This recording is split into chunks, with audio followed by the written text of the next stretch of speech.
Allez-vous confier la construction de votre maison à un maçon ou à une entreprise de construction? C'est le thème que nous allons développer dans la vidéo d'aujourd'hui. Nous allons voir ensemble quels sont les éléments qui vont vous permettre de choisir entre confier votre projet à un maçon. Est-ce qu'il faut même confier votre projet à un maçon? Ou alors, quels sont les éléments qui vous permettront de choisir plutôt de confier votre projet à une entreprise de construction? Alors, restez scotchés. À tout de suite.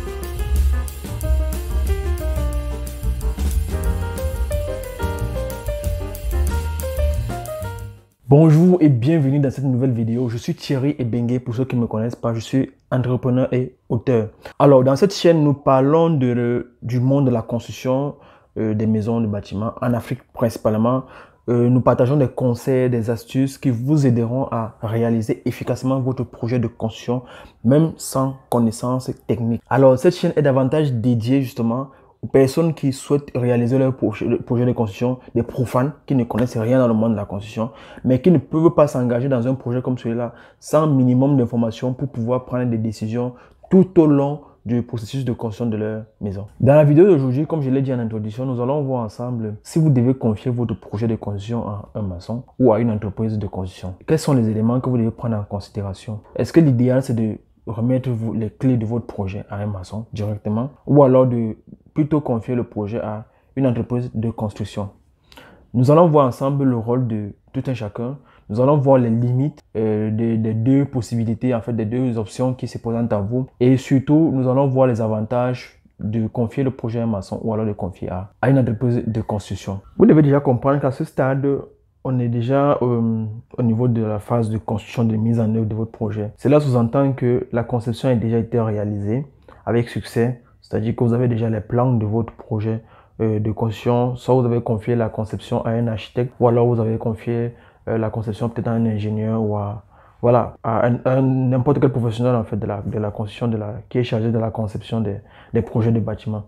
Donc vous avez déjà votre dossier en main, votre dossier de construction avec tous les plans du projet et tout. Et là vous arrivez à un stade où vous devez passer à l'étape suivante qui est celle de la mise en œuvre. Maintenant vous êtes en train de réfléchir certainement pour vous dire ok, est-ce que vous allez remettre le projet, ce dossier-là, ces plans-là à un maçon directement qui va assurer la mise en œuvre du projet, ou alors est-ce que vous allez confier plutôt votre projet à une entreprise de construction? Très souvent, les gens confient leur projet au maçon directement. Et c'est en Afrique principalement depuis de nombreuses années. Je parle là principalement pour le cas des personnes physiques, c'est-à-dire que vous et moi qui souhaitez réaliser peut-être votre résidence personnelle, ou alors vous souhaitez réaliser un immeuble que vous allez mettre en location. Donc vous allez construire l'immeuble à votre nom personnel, c'est-à-dire que c'est pas un projet peut-être d'une entreprise, c'est pas une entreprise qui souhaite réaliser peut-être son immeuble siège et tout. Non, je parle pour les particuliers, pour des cas particuliers. Donc pour les projets des particuliers, on parle très souvent des marchés privés. Bon, c'est vrai que lorsqu'on parle de marchés privés, ça englobe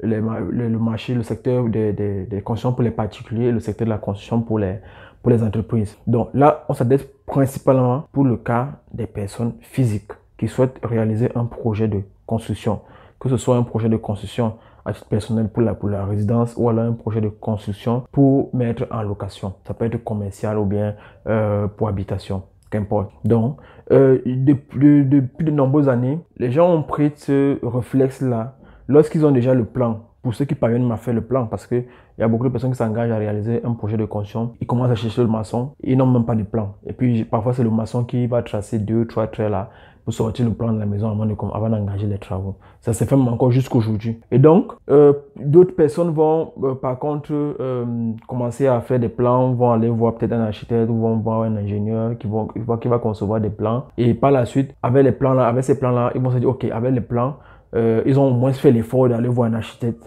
ils ont quand même eu les plans, ils ont fait l'effort, voilà. Et maintenant, ils vont aller remettre les plans à un maçon directement qui va mettre en œuvre. C'est ce qui se fait régulièrement. Ça a toujours été le monde de fonctionnement depuis de nombreuses années en Afrique. Donc, maintenant, il faut savoir que ce n'est pas la seule possibilité et ce n'est pas parce que c'est ça qui est fait depuis de nombreuses années que c'est l'unique solution et que c'est ce qu'il faut faire réellement. Parce que nous sommes dans un marché qui n'est pas encore régularisé. Nous sommes dans un marché où on peut encore faire, chacun peut se permettre de faire n'importe quoi. Du coup, tout le monde peut construire. Tout le monde a la possibilité de construire. Tout le monde peut gagner un marché de construction et puis le réaliser jusqu'à la fin sans que cela n'inquiète personne, sans qu'ils ne soient inquiétés de quoi que ce soit par les autorités administratives, que ce soit par vraiment n'importe qui. Donc, on est encore dans ce genre de marché-là.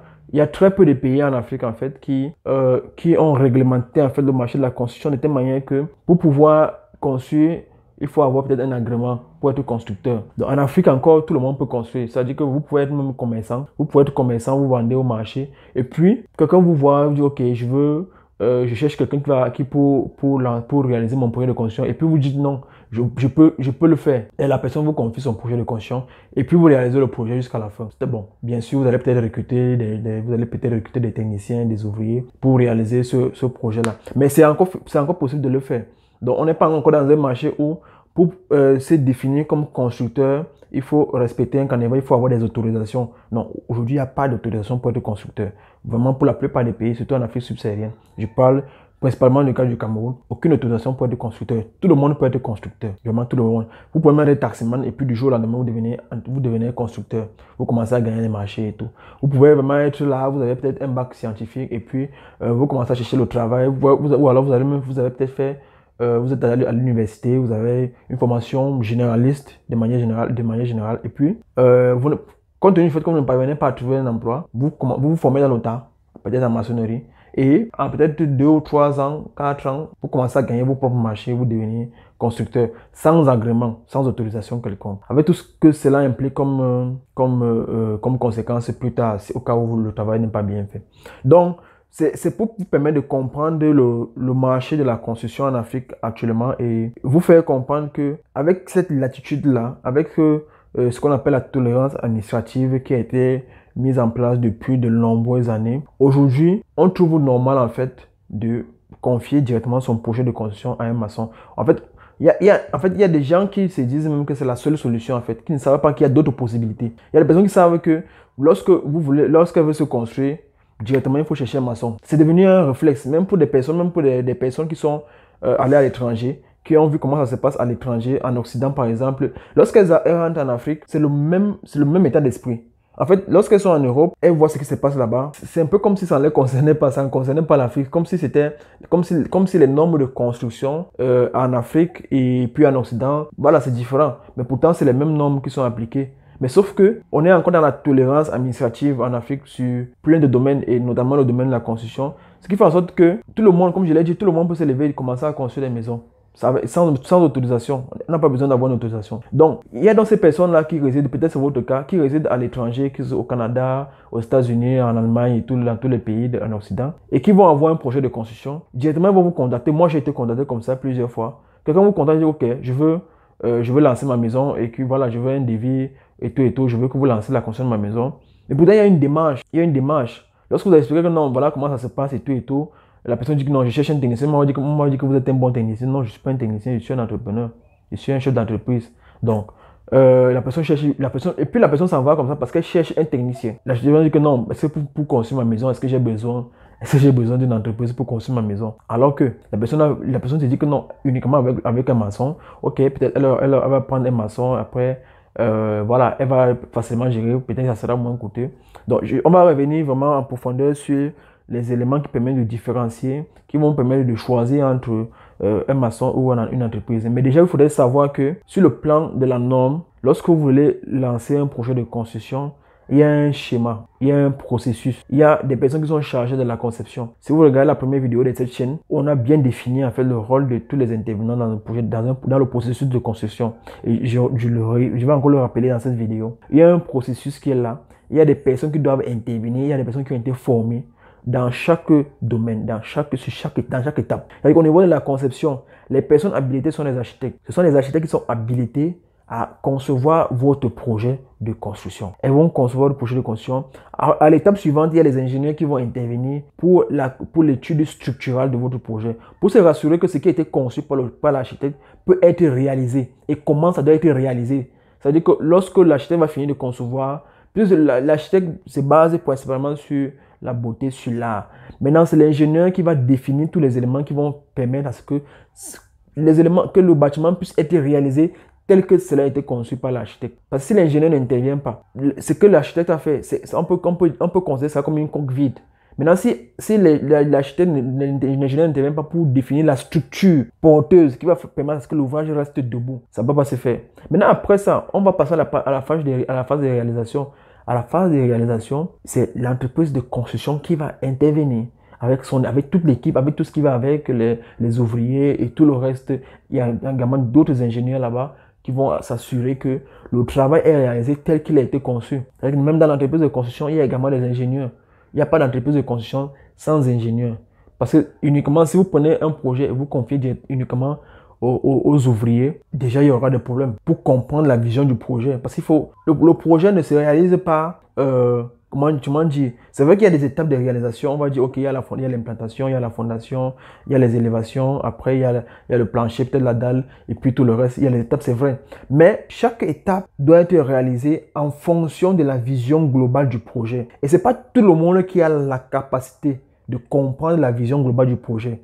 C'est-à-dire que si vous comprenez un projet qui a été conçu par un architecte et vous le prenez, vous remettez directement à un ouvrier, c'est possible que l'ouvrier ne puisse pas comprendre la vision globale du projet. Et la vision globale du projet est très importante parce que vous, en tant que profane, lorsqu'on est en train de travailler au niveau de la phase du gros œuvre, au niveau de la fondation, vous n'avez pas forcément la vision pour comprendre qu'est-ce que peut-être un point qui est fait, un poteau peut-être qui est réalisé au niveau de la fondation. C'est difficile pour vous de comprendre ce que cela a comme implication au niveau de l'architecture finale du projet. C'est difficile pour vous de comprendre. Sauf si vous avez des connaissances ou alors vous avez une expérience quelconque sur la construction. Mais c'est difficile pour vous de comprendre. Donc l'idéal, c'est d'avoir justement une équipe dans laquelle il y a des ingénieurs qui vont s'assurer que ce qui a été conçu par les architectes est réalisé et que c'est respecté. Et que la manière avec laquelle on est en train de réaliser, ça respecte la vision globale du projet. Parce que c'est très important, la vision globale du projet. Et c'est sur ce point-là essentiel, c'est sur ce point essentiel que vous devez effectivement vous appuyer pour choisir entre le technicien, remettre votre projet à un maçon, à un technicien ou à une entreprise de construction. C'est la vision. Quelle est la personne qui est capable de mieux comprendre la vision globale de votre projet? Parce qu'il ne s'agit pas uniquement de poser les parapets ou alors de tourner le béton. Non, ce n'est pas uniquement ça. C'est la vision globale de votre projet. Si vous tenez tant à votre projet, si vous avez investi suffisamment sur la conception de votre projet, si vraiment vous avez pris le temps nécessaire pour concevoir, planifier votre projet, quelle est la personne physique ou morale qui est à même de comprendre cette vision et d'implémenter cette vision sur le terrain? C'est très important de prendre en considération cet élément-là. Maintenant, si peut-être vous n'avez pas, c'est juste un projet comme ça, vous souhaitez réaliser, bon, vous pouvez prendre à la légère et puis confier votre projet à n'importe qui. Donc, pour revenir en détail dans le sujet d'aujourd'hui, vous devez savoir déjà, comme je le disais, la norme, c'est que si vous prenez un projet de construction, vous avez votre projet de construction, au niveau de la phase de mise en œuvre, vous confiez la mise en œuvre à une entreprise de construction. Ça, c'est la norme. Maintenant, lorsque vous êtes dans un pays comme le Cameroun, où justement, la norme n'est pas mise en application, les règlements ne sont pas, je veux dire, le système n'est pas verrouillé. Parce que quand on dit système verrouillé, ça veut dire quoi? Ça veut dire que pour que vous puissiez être constructeur, il faudrait avoir un agrément pour le faire, pour être autorisé à construire. Et là, ça va revenir, ça sera du ressort des entreprises de construction qui vont aller se présenter, obtenir l'agrément auprès des ministères concernés, obtenir les agréments avant de commencer à être constructeur, avant de se définir comme constructeur. Ce qui ne sera pas peut-être le cas pour des personnes, pour des maçons, ou encore, peut-être on pourra créer un statut spécial pour les personnes individuelles qui souhaitent être constructeurs également. Ça peut être le cas, ça va vraiment dépendre de votre pays. Mais si tel n'est pas encore le cas, ça veut dire que tout le monde peut encore le faire. Et vous avez encore la possibilité de prendre un maçon et de lui confier le projet. Petit disclaimer, je ne suis pas en train de dire ici que les maçons n'ont pas la capacité de pouvoir mener à bien, de réaliser un projet jusqu'à la fin. Et c'est la raison pour laquelle, si c'était le cas, je n'allais pas faire une étude comparative entre les deux. Je serais seulement venu devant la caméra et vous dire non, ne confiez-vous plus les projets aux maçons, confiez les projets uniquement aux entreprises de construction. Non, je ne le dis pas. Je ne le dis pas justement parce que il y a des techniciens, des maçons qui, avec de l'expérience et avec même une bonne formation, ont de la capacité à mener à bien un projet de construction du début jusqu'à la fin, à comprendre un projet, la vision globale d'un projet et à le réaliser du début jusqu'à la fin.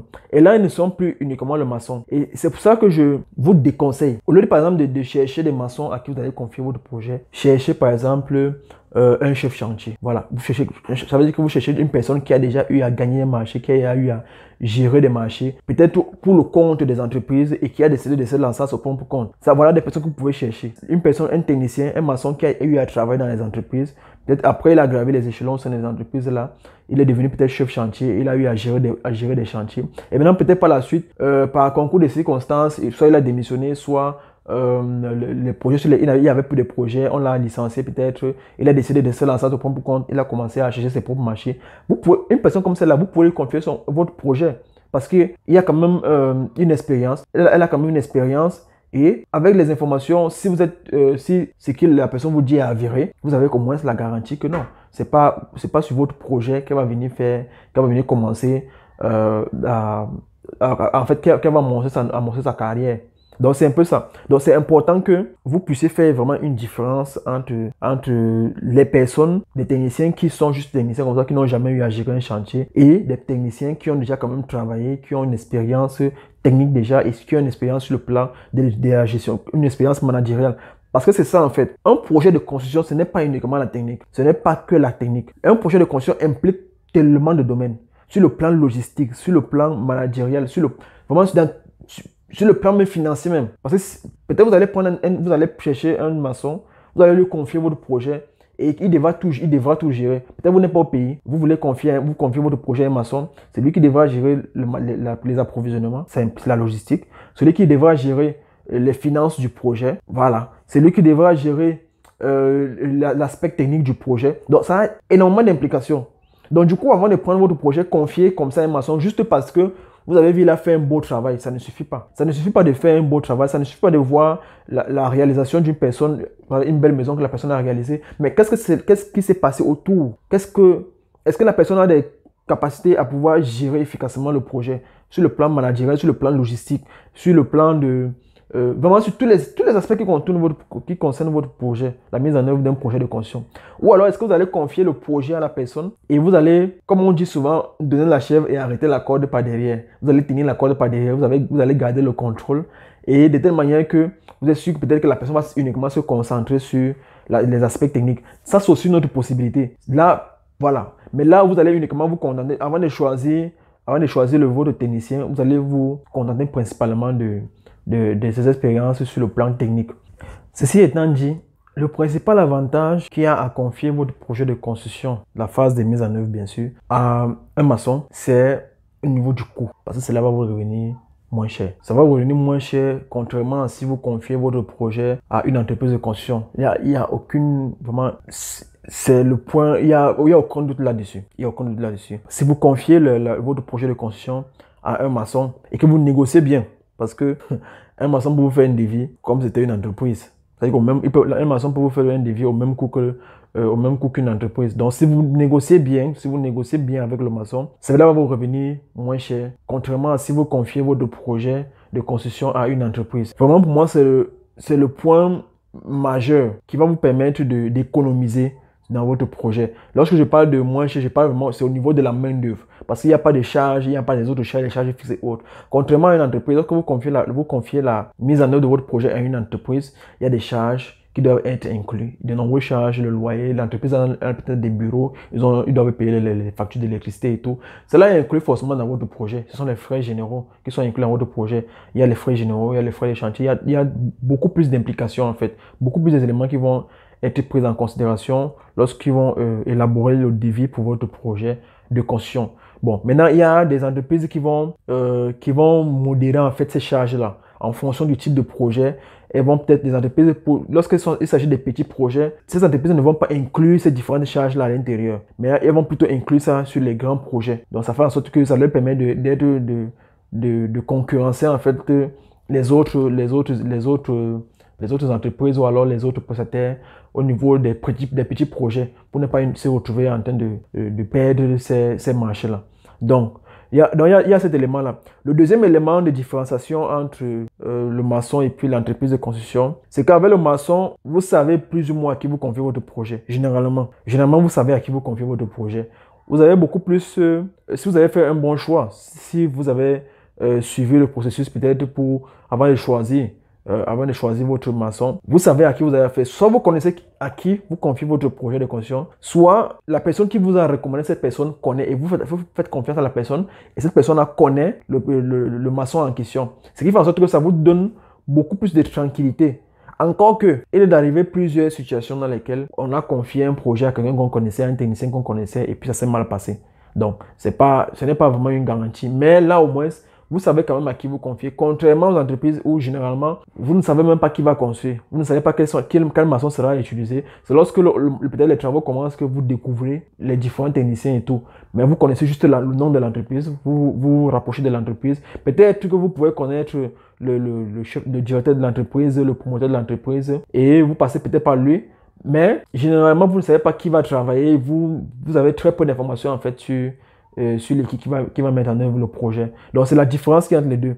Mais là encore, parce qu'il ne suffit pas juste de connaître à qui vous confiez votre projet, mais est-ce que vous-même, en tant que profane, vous avez la capacité de choix de déterminer les compétences techniques du maçon, même si vous le connaissez? Est-ce que vous avez vraiment les capacités de déterminer ses compétences, de savoir s'il est compétent ou pas? Ça, c'est une autre question.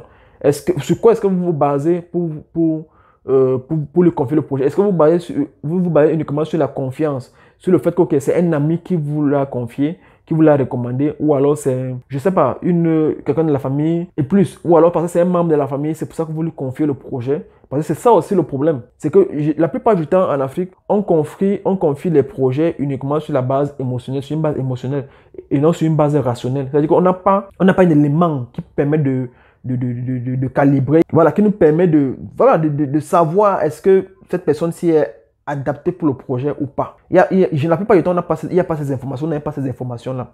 Et c'est aussi la raison pour laquelle il y a cette chaîne qui va vous permettre d'avoir des informations, qui va vous permettre de bien connaître, de suffisamment être outillé avant de choisir à qui confier même votre projet de construction. C'est très important parce qu'il ne faudrait pas uniquement confier votre projet parce qu'on vous a dit que non, c'est une bonne personne, voilà, vous confiez le projet. Oui, c'est vrai que ça peut arriver. C'est vrai que nous également, on a eu à gagner des marchés comme ça. On nous a confié les projets parce que voilà, on a fait un bon travail quelque part et puis on a été recommandé. Et la personne est venue vers nous, la personne a dit, ok, je vous confie le projet uniquement parce que c'est telle personne qui vous m'a recommandé. Mais c'est vrai que les gens le font parce qu'ils n'ont pas aucun autre élément en fait. Il n'y a aucun autre élément. Ok, il y a cette personne-là qu'on a recommandé, qu'on dit que voici c'est le travail que la personne a fait. Et puis derrière, il y a des gens qu'on ne connaît pas. Il y a des gens peut-être qu'on ne... Voilà, on ne les connaît pas. Ces personnes sont là, mais on ne les connaît pas. Bon, du coup, la seule chose à faire, c'est de confier à la personne qui a été recommandée. Donc les gens se retrouvent en train de prendre des décisions, de confier des projets aux gens uniquement sur cette base-là parce qu'il n'y a pas un autre élément de choix. Il n'y a pas un autre élément de choix. Et justement, dans cet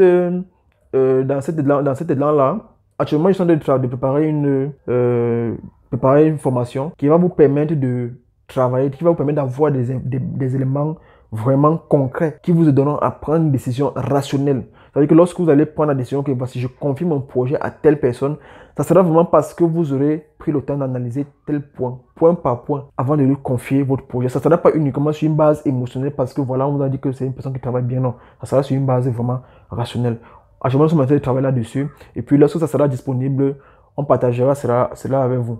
Donc c'est un peu ça.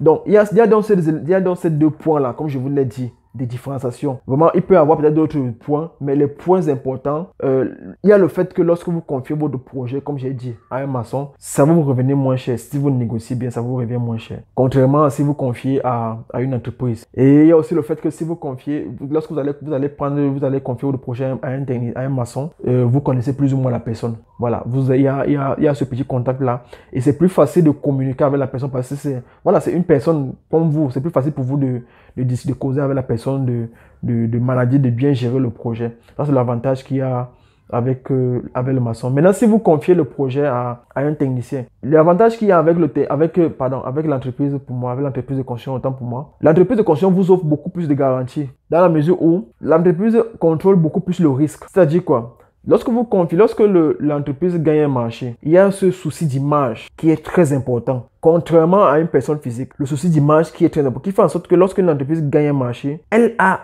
se doit de réussir ce projet-là par souci d'image, parce que c'est que ce marché-là est censé apporter d'autres marchés par derrière. Et donc, du coup, elle est beaucoup plus exposée qu'une personne physique. qu'un maçon à qui vous avez confié le projet. Parce que le maçon à qui vous avez confié le projet, si ça tourne mal, qu'est-ce qui se passe? Vous allez parler peut-être autour de vous à quelques personnes. Vous n'allez pas déjà le recommander. OK. Mais vous allez peut-être parler autour de vous en famille. Et puis c'est tout. Et puis c'est tout. La personne va continuer. La personne va continuer à gagner ses autres marchés à côté. Mais contrairement à une entreprise où, si elle fait mal, aujourd'hui, il y a les réseaux sociaux. Vous avez la possibilité d'aller sur son site internet ou alors sur sa page Facebook, par exemple, laisser un mauvais avis. Laissez un commentaire et ce commentaire-là peut les discréditer. Vous voyez un peu, vous avez la possibilité aujourd'hui de, si vous parlez d'une entreprise, lorsque vous parlez d'une entreprise, vous avez la capacité d'atteindre un maximum de personnes. Et là, ça devient intéressant. Du coup, l'entreprise se doit, seule, à elle seule même, elle se doit de réussir le projet. Elle se doit de ne pas commettre d'erreurs, ou alors de commettre le moins d'erreurs possible. Parce qu'il y a ce souci-là d'image, de préserver l'image. Parce que c'est l'image-là qui va leur permettre d'avancer, de grandir. Parce que avec l'entreprise, ce n'est pas une affaire d'une personne. L'entreprise, pour des entreprises qui sont ambitieuses, l'entreprise, lorsqu'elle gagne un marché, elle sait que c'est pour gagner. Ce marché est censé apporter 10 autres marchés par derrière, directement ou indirectement. Et donc, du coup, elle ne peut pas s'amuser. Elle ne peut pas s'amuser avec un marché, elle ne peut pas s'amuser avec un client. Lorsqu'elle prend un projet, elle met le maximum d'efforts possible. C'est-à-dire que lorsqu'elle va arriver dans une situation où, s'il y a peut-être perte de matériaux, vous avez peut-être acheté, vous, le client, vous avez acheté les matériaux, et puis il y a perte de matériaux sur le chantier. Si c'est elle qui est censée assurer la sécurité des matériaux, elle va tout faire. Même pour remplacer, quitte à même à prendre sur son bénéfice, pour remplacer ces matériaux-là, par souci d'image, parce qu'elle ne peut pas abandonner le chantier. C'est plus difficile, il est plus difficile pour une entreprise d'abandonner un chantier que pour une personne physique. Une personne physique peut abandonner le chantier du jour au lendemain. Vous arrivez au chantier du jour au lendemain, vous ne trouvez plus la personne part. Elle quitte même la ville. Si c'est à Yaoundé, le chantier est à Yaoundé, et que Yaoundé, elle part peut-être à Douala, dans la ville de Douala s'installer, elle commence à gagner encore d'autres marchés là-bas. Et puis ça continue comme ça. Beaucoup de personnes le font. Contrairement à une entreprise qui ne peut pas se permettre de faire ça. Bon, je prends l'exemple de l'entreprise Newsat. Nous sommes sur les réseaux sociaux, nous avons une chaîne YouTube, nous communiquons régulièrement. Et puis on prend un marché, on l'abandonne. Juste comme ça. Non. Vous pouvez, si à un moment donné, si on abandonne sans explication et tout, vous êtes mécontent, vous pouvez l'exprimer, vous pouvez venir peut-être dans les commentaires, faire des observations, dire que non, voilà, ces personnes ne sont pas sérieuses, sont des arnaqueurs et tout. Mais vous pensez que si vous laissez ce commentaire-là et qu'une autre personne vient voir ce commentaire, la personne va nous contacter pour son projet, jamais de la vie. La personne va pas nous contacter pour son projet. Donc il y a donc ce point-là qui est important, ce qui fait en sorte que lorsque, par exemple, nous prenons des projets, il y a des projets sur lesquels on perd. L'entreprise perd sur certains projets. Lorsqu'elle se rend compte, par exemple, qu'elle a fait une évaluation au départ, un devis au départ qui n'était pas bon. Au lieu de revenir, si elle revient même vers le client pour dire, OK, on a fait une évaluation, c'était pas bon. Le client lui dit, non, je vous ai donné tout l'argent nécessaire pour le projet. Vous avez dit qu'il fallait 10 millions pour réaliser le projet. Je vous ai donné tous les 10 millions. J'attends le projet à la fin. Tout le reste, ça ne m'intéresse pas. L'entreprise est obligée d'exécuter le projet. Parce que généralement, même, il y a un contrat. Il y a un contrat même écrit entre les deux parties, entre vous et l'entreprise. Vous signez un contrat écrit. Ce qui fait que l'entreprise est obligée de réaliser le projet. Contrairement à une personne physique qui peut disparaître du jour au lendemain. Elle change même d'identité. Elle disparaît du jour au lendemain, elle change d'identité. Elle ne peut pas s'installer ailleurs. Elle change de numéro de téléphone. Elle change de numéro. Elle disparaît complètement. Toujours dans le même pays. La personne est toujours dans le même pays. Mais vous ne pouvez plus entrer en contact avec la personne.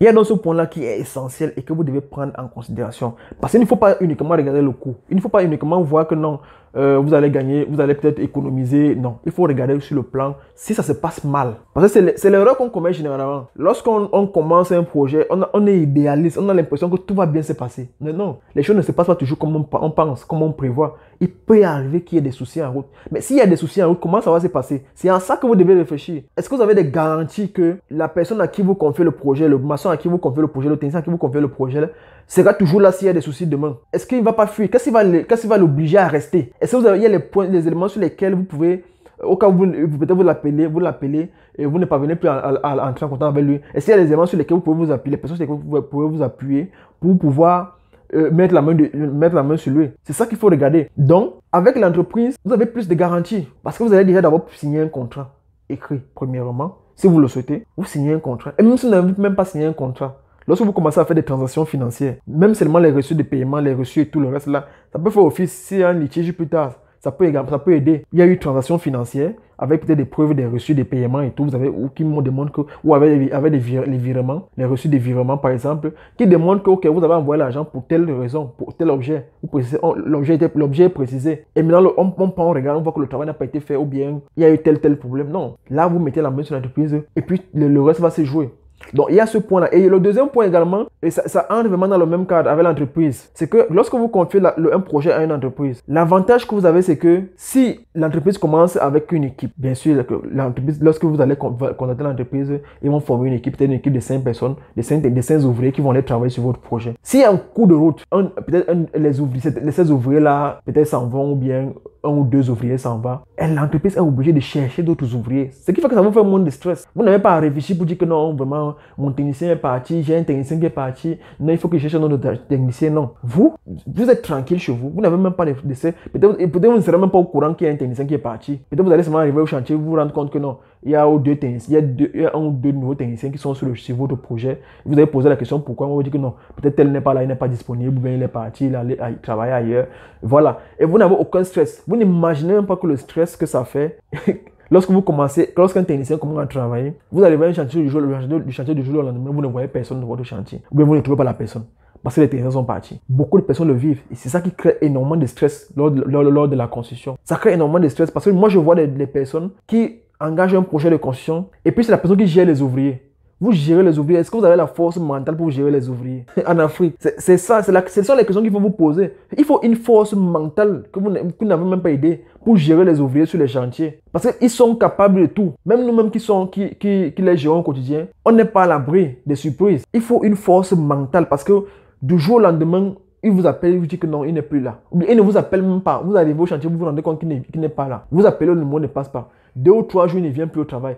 Le chantier, le projet doit avancer. Obligé de trouver des solutions pour le remplacer. Obligé de le remplacer. Et ce n'est pas souvent évident. Imaginez si c'est vous-même qui devez gérer ça directement. Au moins, nous, on a l'avantage que si on a nos ouvriers et que peut-être un n'est pas disponible, on peut appeler des confrères, on peut appeler à gauche ou à droite. Ok, est-ce qu'il y a des ouvriers comme ça, il y a des réseaux qui nous permettent d'avoir des ouvriers pour travailler. Et l'autre chose également que vous devez savoir, avec les entreprises, les ouvriers sont beaucoup plus soucieux du travail qu'ils font, contrairement à lorsqu'ils travaillent directement avec le maître d'ouvrage. Lorsque les ouvriers, ça c'est une mentalité vraiment qui est peut-être camerounaise, lorsque les ouvriers travaillent directement avec le client, avec le maître d'ouvrage, ils se disent qu'après le projet là, ils ne vont plus se voir quelque part. En fait, dans leur état d'esprit, c'est comme ça. Après ce projet, ils ne vont plus se voir. Ce qui les intéresse à l'instant là, c'est l'argent. Ils sont là pour gagner leur argent et puis ils vont partir. C'est ce qui les intéresse. Donc du coup, il y a des sacrifices qu'ils ne peuvent pas faire. Alors que lorsqu'ils travaillent avec des entreprises, ils savent qu'après ce projet, ils peuvent être sur d'autres projets. Ils peuvent se définir une carrière. Ils peuvent se dire, ok, je vais travailler avec cette entreprise pendant peut-être 5 ans. Je vais travailler, je vais économiser. À la fin, je vais économiser pendant cet argent-là, investir ailleurs ou bien acheter mon terrain, me construire. Ils peuvent faire des projets. Contrairement à lorsqu'ils travaillent avec le maître d'ouvrage directement. S'ils travaillent avec vous directement, ils sont moins regardants sur ces éléments-là. Donc du coup, c'est plus facile pour eux de faire des bêtises. C'est plus facile pour eux à un moment donné d'abandonner. C'est possible que si vous avez peut-être un projet de construction, vous prenez des ouvriers avec lesquels vous travaillez, vous dites ok, vous-même vous allez gérer des ouvriers. C'est ce qui se fait généralement. Il y a même des personnes qui sont à l'étranger. Elles sont à l'étranger. Nous on le vit chaque jour. Elle fait concevoir son projet. Elles sont encore là-bas. Il est peut-être en Belgique. Il est en Belgique. Il fait concevoir son projet. Étant encore en Belgique, tout se fait en ligne. On envoie le projet, il valide le projet, c'est bon, les plans sortent, tout, il valide tout. Il programme, il dit, ok, je viens au Cameroun, je vais faire 1 mois au Cameroun, et pendant les 1 mois, il faudrait que je fasse ma fondation. Il commence à chercher les techniciens. Trouve-moi un technicien, trouve-moi un technicien, trouve-moi un technicien. Il forme son équipe lui-même. Il arrive, il veut les gérer tous au même moment. Tous, lui seul. Mais ce que vous oubliez, c'est quoi? En le faisant, moi qui suis par exemple entrepreneur, si j'appelle un technicien et il est sur votre chantier, c'est plus facile pour lui d'abandonner votre chantier pour venir sur mon chantier. Parce qu'il sait qu'avec moi, après ce projet, je peux le positionner ailleurs. Je peux le positionner sur un autre projet. Et si je ne positionne pas sur un autre projet, je peux le recommander à un confrère, à une autre entreprise. Je ne sais pas si vous comprenez un peu.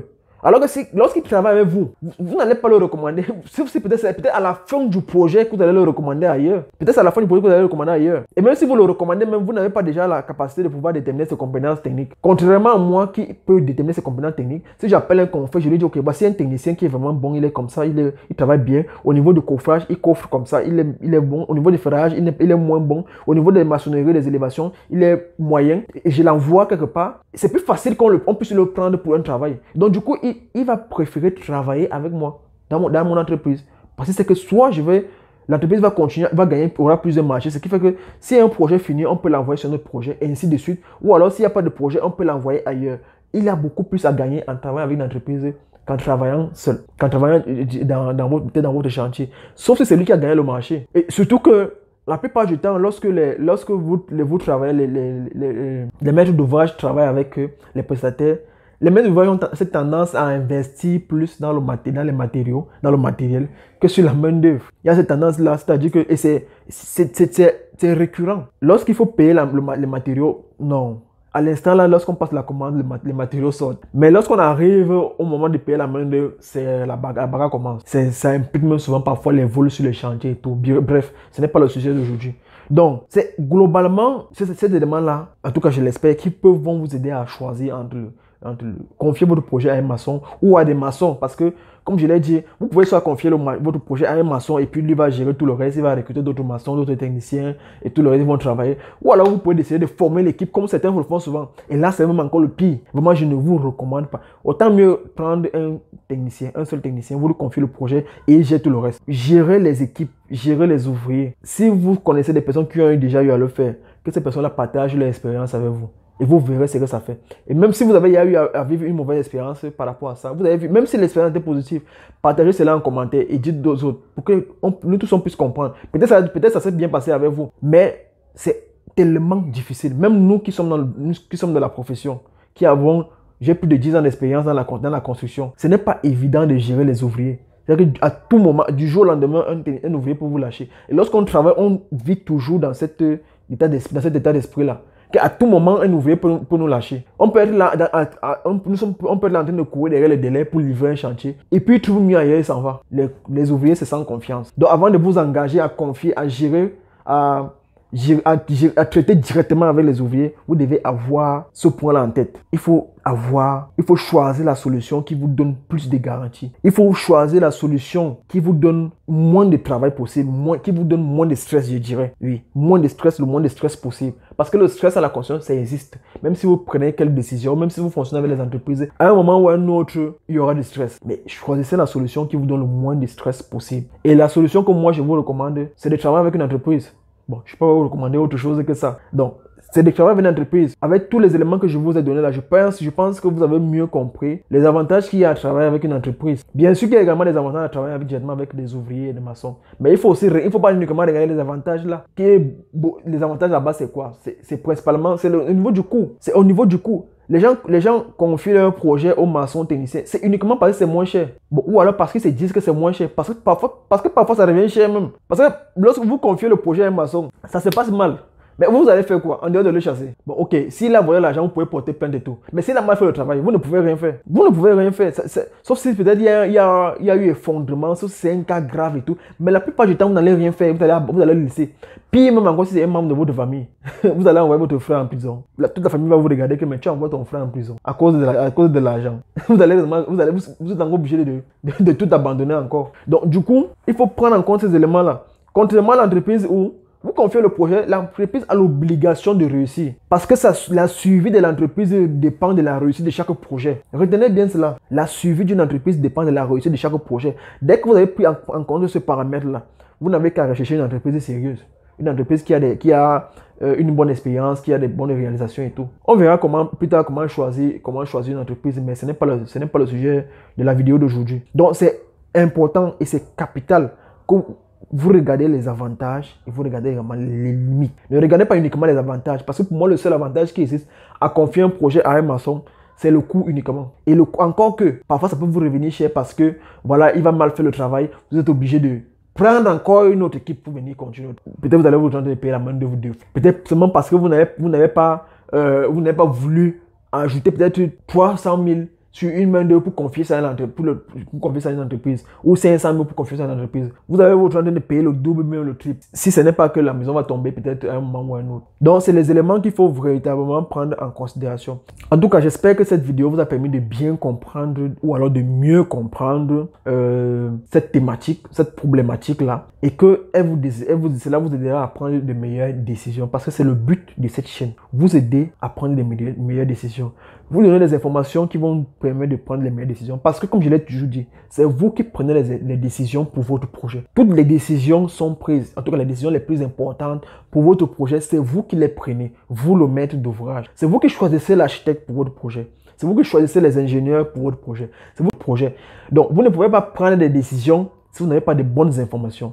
et dont la chaîne a pour but de vous donner le maximum d'informations possibles basées sur mon expérience personnelle. Peut-être dans l'avenir, on aura l'occasion d'inviter d'autres personnes, d'autres professionnels et qui pourront partager également leurs expériences. Mais en tout cas, pour le moment, les informations qui sont partagées ici là sont basées sur mon expérience personnelle. Je ne viens pas ici là faire des vidéos sur ce que je ne connais pas ou alors sur les éléments sur lesquels je n'ai aucune connaissance. Non, tout ce que je partage ici là, c'est sur mon expérience personnelle. Si je ne connais pas quelque chose, je ne parle pas de ça. Je parle uniquement de ce que je connais. Et je n'ai pas la prétention d'être un expert dans la construction.